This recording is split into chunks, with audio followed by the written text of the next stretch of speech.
chaos every day, so we're just trying to go out there and do everything we can to win. Happy chaos. Yes. Elana Meyers Taylor has been a force on Team USA bobsled for almost 20 years. She's a 5-time Olympic medalist and the most decorated Black Winter Olympian. She's also a mother of 2 young boys, Nico and Noah.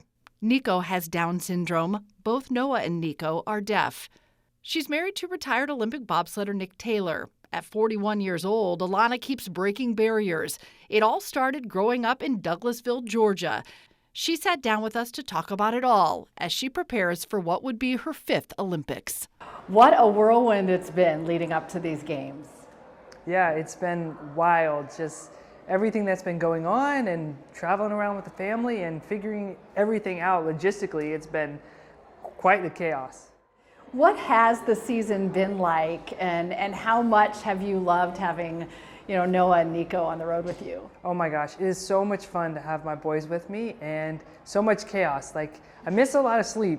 Don't get me wrong, it would be a lot different if they weren't there, but they're my biggest motivators. To have them by my side and to see me day in and day out doing what I'm doing, it's just the coolest experience, and I know for them they get a lot out of it too, meeting my teammates, interacting with people from around the world, and just being around. Like, they're seeing people achieve and go for goals at the highest level. Like, what more could you ask for your kids to have for role models?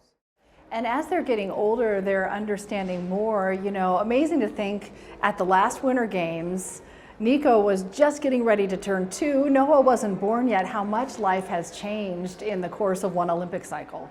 It's crazy how much everything could change in just a short time, like less than 4 years. And so now we've got the 2 of them, and it's just been so much fun. And now they're able to watch races and understand and see what's going on. I remember when we first had Noah on tour, like, he would watch the race and see mommy on TV and not understand that mommy's coming back, that mommy's just down the road, and mommy's just doing her race for a little bit of time, and she'll be back in the room pretty soon. So he had a hard time with it at the beginning, but now he really understands that, and every time he sees a bobsled, he signs mama. So it's been cool to see. And then Nico's always been cool as a cucumber. He likes going to races, but he only wants to tolerate the cold for so long. So he's like, yeah, this is cool, I like being out, but I'm done. And when he's done, he's absolutely done. But it's just a joy to have them with me. Nico's a Georgia kid. Yes. He's an Atlanta kid. Nico is straight up Georgia, and that's the coolest thing is both of them, Atlanta in their blood, born in Atlanta hospitals, and this will always be home regardless of where they are in the world. So much has happened in one Olympic cycle, but to think about 5 Olympic cycles, is it just even something that you soak in at any point and really think back at the massive time of your life that has now been directly connected to Olympics? It's funny, the reason this soaks in so much that I have been to 5 Olympics and that this is my 5th Olympic cycle is because now there's people on the team that will tell me they watched me in the 2010 games when they were in elementary school or something like this, and I was like, holy smokes, that was that long ago. Like, it really was 15 years ago, 16 years ago. So to have been in the sport for that long and to have this incredible journey, like, I can't put into words what my entire career has looked like. Like, I haven't been that reflective. So it'll be interesting after these games to have that kind of reflection and be able to look back and see what's really happened. I mean, now we're still in the thick of it and still in go, go, go mode and things like that. And it's just chaos every day. So we're just trying to go out there and do everything we can to win. Happy chaos. Yes. We were just looking at a picture of you and I in Lake Placid in 2017. When you think about competing now in a 5th Olympics, how much does that cumulative experience make a difference? Fortunately for me, the experience is paramount. Each Olympics is different, and now I know that going in, is that you have to be prepared at every single Olympics for the craziest thing to happen. I mean, in 2010, my driver pulled their hamstring. In 2014, my sled broke. In 2018, I tore my Achilles. In 2022, had COVID. Every Olympics, there's some kind of challenge that you're unforeseen challenge. I mean, as an athlete, we do everything we can to prepare for unseen events, and we prepare as much as we can, but the Olympics is a whole new animal. So to have that experience going in, it gives me a lot more confidence. And also, going into the Milan-Cortina Games, this is a new bobsled track, and we're only going to get so many runs on it. So having the seat time as a pilot and having the experience of going to a brand new track and being successful on it, like I think it gives me a lot of confidence going into these games in particular. I'll never forget seeing you at the finish line in 2018 in Pyeongchang with your foot off, and you weren't saying it just yet, but you're like, my foot's killing me, and then to find out later it was a torn Achilles. Yeah, that was one of the most painful experiences of my life, is recovering from that Achilles and tearing in and everything like that. The good news is adrenaline got me through the races. We had to do a lot of really creative things to make sure I could compete, but the fact that I was able to compete and then come away with a medal, like, it was super exciting. And yeah, it was pretty painful though, so I was happy to get off of it and be done with those races. There's toughness as an Olympian, and then there's toughness as a working mom. Yeah, being a mom is way harder than being an Olympian. Like, I can't even put into words the comparison. And it's funny, like, the day-to-day, like, it's kind of similar in that, like, you have goals for your kids every day, you have things you want to accomplish, but you have to constantly adjust those goals. In sport, it's based off of how you feel, based off of how you're doing mentally and things like that. In life, it's just based off of the chaos that goes on every day. Like, even getting kids out of the house ready to go to school is like an Olympic event in and of itself. Like, grabbing shoes, grabbing different things, coats or whatever, trying to plead with them to put the shoes on, to get in the car, all this kind of stuff. So, you know, I feel like I get a workout in every single day, regardless if I'm training or not. But the reward? The reward is so much greater, like having those kids with me by my side and having them experience everything. And you know, they get to be a part of a world that very few people do. This Olympic sport world it's incredible, and I've built a family out of it, and literally and figuratively, so it's been incredible for them to be a part of it. And you know, they've traveled more countries than most adults will in their life, so for them to be able to have that experience and to see the world, but not only the world, to see them as well. So with Nico, a lot of times the people we meet, he's the first person with Down syndrome they've ever met. Or my kids are the first deaf people have ever met, my competitors have ever met. So to see them and for them to have normal interactions with everybody, like, it kind of normalizes disability in a sense. So I feel like their purpose in being on tour is actually serving a greater purpose than just what I hope they're getting of seeing high performers. That's been part of your purpose too, about being an advocate and educating people about all kinds of abilities. Yeah, it's crazy. I think 90% of deaf children are born to hearing parents. So there's a lot of stigma and a lot of things that people just don't understand about what being deaf looks like, or what it looks like to have deaf children in your family, or to know a deaf person, or they don't understand American Sign Language, and we primarily use American Sign Language in the house. So it's been very important to me to advocate for my boys and make sure not only they have the resources they need, but people understand, like, they're normal people. Like, yes, disability is a part of our lives, but we live outside of the Olympics. We live a pretty normal life. Like, they go to grocery stores with me, like, we go and go to the park, and they play with other kids, and you know, it's cool to see them actually figure out how to interact with their hearing peers. So they're really great at interacting with hearing people, even if they don't have their cochlear implants on or anything like that. Like, they've learned to navigate the world already at such a young age. And you said that now that Nico's walking, you said he's got the Taylor itch. Yeah, the Taylor itch, between me and my husband, we're constantly moving. We're constantly going places. Like, every couple weeks we're on a flight. And my youngest, actually, now he signs flight. Like, go to the airport, get on a flight every couple weeks to me, because that's the expectation. He's going somewhere. So my oldest now, Nico, he's walking and he's doing so well. It took us a while to get him to walking, but he's doing so great. But now he'll go and walk and sit by the front door expecting to leave. He expects to go. So he's definitely got the Taylor itch there. What's the sign for flight? Okay. Yep. And so what's really cool in ASL, because it's a very visual language, is like an airplane. That's the sign for an airplane. And if you were taking off, you literally do like a takeoff, or you literally do a landing. Okay. So it's literally like that, which is really cool. So then you can show the plane in motion and things like that. And it's also really cool, like, I've partnered with Delta, and they're one of my biggest sponsors now. And so to have my kids on Delta flights and have them, you know, showing the flight attendants the different signs for flights, and Noah going up and down with the flights, like, it's been a really cool experience. And part of the reason that I've partnered with Delta is they've really been an airline for families. It's amazing the lengths the flight attendants will even go to make sure that my kids are communicated with. Like, one time, Noah was just as toddlers do, just completely freaking out on a flight. Like, I think it was an early morning flight or something like that. And the flight attendant said, "Hey, do you want me to go take him to get some cookies?" And she could tell, like, I was losing my mind at the time. And so she took him to get cookies, and she took him to the back, and he showed her the sign for cookie. And, you know, she didn't know much sign language, but it didn't matter. They were able to communicate, and she gave me a respite for just a second so I could deal with Noah, deal with Nico, and move on and have a pleasant flight. I was going to say, it just makes sense that you're a Delta athlete, and then all roads kind of lead back to Atlanta, where your heart really will always be. Yeah, my heart will always be in Atlanta. I'm a Douglasville girl, and that's why it's so cool to partner with a hometown airline.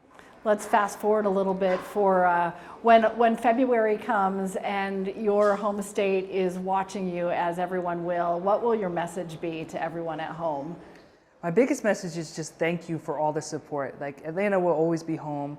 This will always be my community, and I could not do what I do without the support of my community and without the support of Atlanta and the entire state of Georgia. Like, you've literally raised me and gotten me to this point. So I'm excited to go out there and represent Georgia, hopefully one more time, and we'll see where it lands. You know, when we sat down before the last Olympics, you were talking about potentially retiring. What made you say, I'm going to give it another go? You know, it's funny because apparently at those games I told several athletes that I was retiring. I told them that I was done. I don't remember that. But after 2022 and how hard it was, and having COVID and overcoming that and walking away with 2 medals, I was, you know, it felt like a really good cap on my career. Like, I had the 2 medals and I was opening ceremony flag bearer. Didn't get to walk, but then I got named closing ceremony, and it felt like a good final chapter. However, then I had Noah, and it turns out he's deaf as well, and I felt even more this calling to go out there and do this with him as well. And if I could, give him the opportunity to see his mom at her finest and going out there and pursuing your goals. And to be honest, I was going to take it one step at a time, and I was going to take it 1 year at a time, because traveling the world with 2 kids is a whole nother ball game. And so I told myself, it's like, okay, we'll go 1 more year, we'll see if we're competitive, and if we're not, we'll just shut it down. And that first year, you know, there was plenty of ups and downs. I came out hot, and then we hit a dip, and I just wasn't winning anymore. And so I was really questioning whether or not we were going to continue. And then lo and behold, World Championships hits, and I win a medal. So then I was like, guess we're going, guess we're doing this. So it really has been one of those kind of things. It's been really cool to do this with my kids, but also to prove to myself that being a mom hasn't stopped me from pursuing my dreams. And all the stuff we encounter as parents, like, there's still a way. I'm not gonna lie, it's hard, it's not easy, but there's still a way to go after our goals and also be an example to our kids. After that World Championships, I was like, Mom still got it. She still got it. And I think it's a really important part of the conversation, that there would have been years ago that even the thought of starting a family would just sort of assume that a woman would then retire. And that has really changed as more and more elite athletes say, no, I can still be competitive as a mom over a certain age. It's just like breaking barrier after barrier. Yeah, it's been really cool to see the rise of female athletes continuing their career after they have children, after they give birth and whatnot, because it's just female athletes, like, I think we don't know the limit of, like, the age that female athletes can be and hit their peak, because for so long they've given up their athleticism in order to go into motherhood, which is, don't get me wrong, that is completely honorable and huge, and I want all female athletes to have the choice. I want them to be able to say, hey, I want to continue to do this as a mother, or I want to retire and be a mother. Both are great options, either is fine, but now that they have the option to continue your career and you're seeing more and more opportunities, I think we're really going to see female athleticism and female competition really explode, because we don't know, like, for so long it's thought, you know, women peak in their 20s, or maybe they peak in their 30s, or who knows, maybe it's 40. I'm hoping it's 41. So you never know. So I think it's been really cool, but I think also it's been really cool to see and to learn from other female athletes who do travel with their kids, you know, being able to talk with Allison Felix and learn from her experience, and being able to see Serena Williams and all these other mom athletes do it. It's really encouraging. So bobsled's always at the very end of the Olympics, so you'll come in a little later.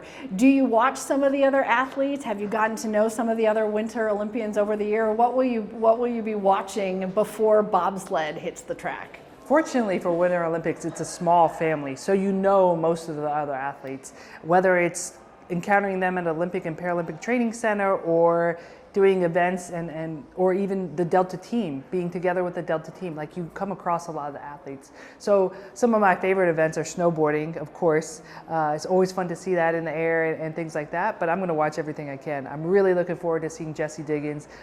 Me and Jessie, we won our medals in 2018 on the same day, so we've had a bond ever since then. And it's been really cool to see her career and how much she's been able to even go higher and take cross-country skiing even higher in the US. So I'm really excited to see her. And they've added new events for women, which is just crazy. So she's one I'm really looking forward to watching. That's cool. Do you set a specific goal for the 2026 Winter Games?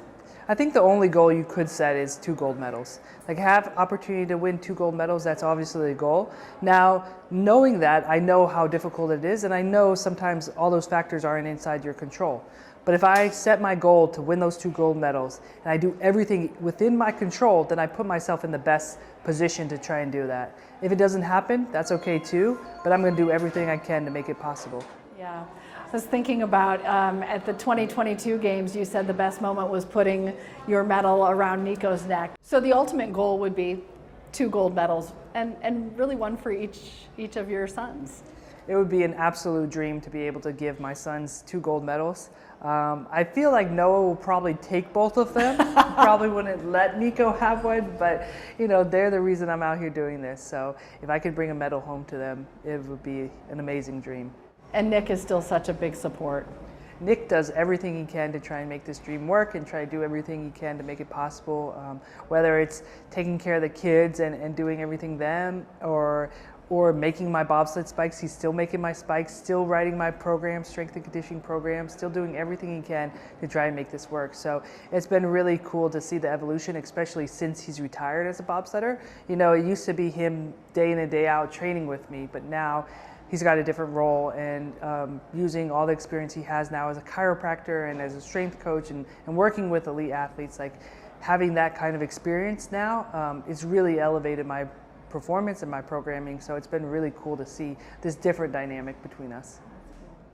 You know, the world is a complicated place, so the Olympics is always a chance to come together and focus on what is the best in all of us. How much does that message resonate right now in particular to you? The message of the Olympics is huge, especially, you know, it feels so divided in this country sometimes, but the Olympics is that place that it doesn't matter what your political stance is, doesn't matter your background. It's that one moment where we can all sit together and cheer on Team USA. And that's the coolest thing about Team USA is we are all from diverse backgrounds as well, like race, ethnicity, religion, politically, we're all from different backgrounds. So even if you align with something particular, there's always someone to cheer for within Team USA. And cheer for the entire team. Like, you're really going out there and doing it for your country. And that's why I've always been so passionate about representing this country. Like, we're a great nation. And yes, we have our ups and downs, just like any other country, but I get to wear USA on my back. It's the coolest feeling I could ever imagine. The power is in the unity, no doubt. Because it could be your final Olympics, how do you soak it all in differently, knowing that's a possibility? I guess we learned this in 22. You never know until you know. Yes. But because you know it could be your final Olympics, how do you soak it in a little differently? So it's funny, we've taken a different approach this year, and me and my husband, Nick, have really talked about if we're going to do this and we're going to go after it, it really has to be worth it.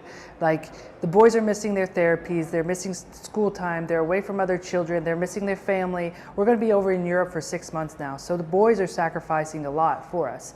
So in order to make this worth it, we've got to make it worth it. And every time I'm out there, it's got to be fun. I've got to be enjoying it. I've got to be having the best time of my life. And so we've taken a completely different approach. So you'll see different things, like whether it's I've got merchandise, or whether I'm decking out the sled, or whether I'm dressing differently, or all this kind of stuff. Like, we're really just trying to have fun and bring a lighter environment to like what can be a very stressful, tense environment. So just enjoying every moment of it. And I know it sounds cliche, but I'm really ramping it up and taking it to a different level this year. And that'll be true in Cortina, just being around the track and the people and the country and closing ceremony and all of those things too. Cortina is really special because my family's Italian, so my family will have the opportunity to go over there, see me compete, and maybe it'll be my last time, but it'll be a sort of family reunion as well as a competition. So I'm really looking forward to it, and I can't think of a better way to culminate my career than with my family at the land of our heritage and just enjoying the entire experience. I just can't imagine you ever being not part of the Olympic movement in some way. When you think about a possible what's next, does it include something with, you know, the governing body or perhaps some part of the Olympic movement? I'll always be involved in the Olympic or Paralympic movement. What that looks like moving forward, I'm not sure. Like, I've got this really strong passion for disability, and I served on the Georgia Council of Developmental Disabilities for a while, and just being able to represent Georgia and developmental disabilities, like, that's really sparked a different passion in me too. So if I can combine my love of the Olympics and Paralympics with advocating for people with disabilities too, then that would be the dream. That would be incredible. That would really. I just remember our time at Nico's school. Well, it was therapy, but it felt like school, and what a beautiful experience, you know, and to be part of all of that. Yeah. Being part of the disability community has changed my entire outlook on life. Like, it's opening me up to this whole different style of life that is absolutely beautiful. I mean, the deaf community itself has been so welcoming to my family. They treat my kids, or it feels like they love my kids more than I do sometimes. Like, they've done everything they can to try and help me and try to help my kids get the best out of everything and try to help my kids get whatever they need so they can live the best life possible. And your team is still such a big part of their lives. It really is. Nico and Noah have an extended team as you know, USA bobsled, right? So much of my team have even gone to the step of trying to learn American Sign Language and try to sign with them and just do whatever they can. And it's been really cool to, like, see them, even if we're all at a team setting eating dinner, some of them will take Nico or Noah and just give me a moment to finish my food. Because, you know, as a parent, you never get to eat a meal. Like, most of my meals these days at our house is standing up at the counter. So just to see them interact with them in those little moments, it's just been really cool for all of us. I was going to ask you your pre-race meal. Maybe it's a PB&J. I don't know.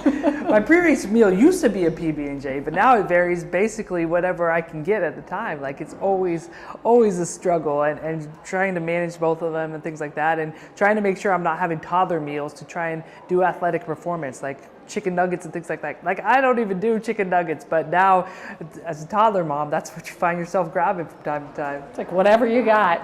So because you are juggling so many things as an Olympian, as you're training with the boys, as a mom, what do you do right before that race to just focus on that one task and leave all of your other responsibilities in that moment to the sideline?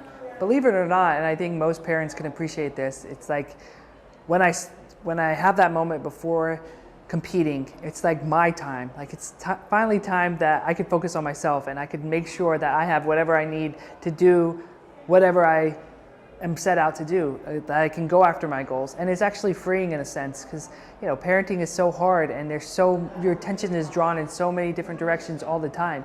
Before a race, it's actually like the time I get to focus on myself. So it's actually freeing in that moment to not have to focus on, you know, whatever the kids are doing, what's going on with the nanny, what's going on with my husband. Like, I just get to focus on that race and what's going on. So for me, it's actually become a little bit easier to be in the moment because I get to put all that stuff away and I can deal with it as soon as I cross the line.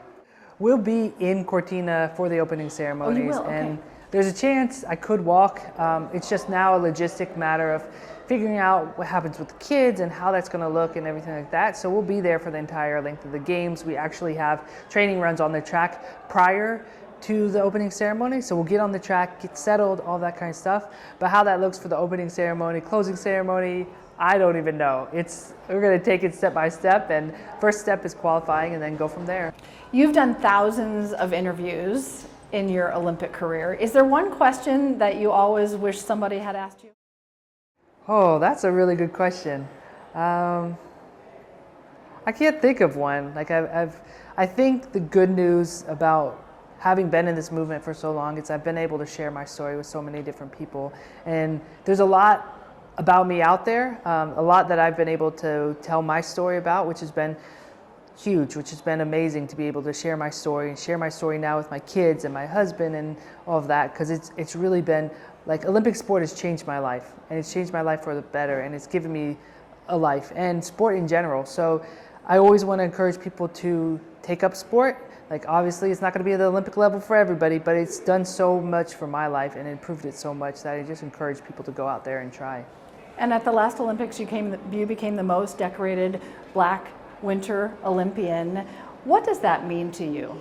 That's a wild statistic, and one I never thought I'd even accomplish. Like when I started bobsledding, I thought, hey, I'd win an Olympic medal and then I'd be out and then be done. So to have this career now and to be up there with so many accomplished Olympians and to have this statistic behind it, it's incredible. I never set out to do that. I just wanted to go out there and perform at my best. So anytime I can go out there and represent and show how diverse the Winter Olympics could be, show that it's one of those events, especially in bobsled, that regardless of where you come from, you can be successful. Like it's very important. Like for me, it was Vanetta Flowers and seeing her behind a sled that encouraged me to try for bobsled. So I believe if you see it, you can believe it, you can achieve it. So if you see someone who looks like you, if you see myself or some of the other differently cultured athletes in the sled, then you believe you can do it and you can succeed. So it encourages more and more people to get out there and try it, and hopefully more will. Well, thank you for sharing your story all these years. It's just been a joy to get to know you and your family, and thanks for the way you represent Georgia and Atlanta and Team USA, and for all you've done. It's been an honor to be out here and compete for so long, and it's just a joy to do what I love and get the world to see it. Like I'm a performer. I love being on the stage. I love being out there, and I love people seeing everything I'm able to do. And also I just love being from Atlanta, like being here at a hometown, and any opportunity I have to come back. And fortunately, Delta will always bring me back. They'll always bring me home, and it's just been great. It's been a great career so far. Hopefully, fingers crossed. Do you still get nervous before you jump in? Absolutely. You do? There's never a time where I will not get nervous. You know, in bobsled, something dangerous can happen every single run. There's no run where you can just take off and take it easy. Like that's not the sport I'm in. But also, like that nervousness, that excitement, those butterflies are what keep me going in the sport. That's what keeps me pushing forward and things like that. Like it's just that feeling, I chase it. And it's going to be hard to find once I'm done with sport. I don't know what it'll look like, but I don't have to worry about that for now because I'm still competing.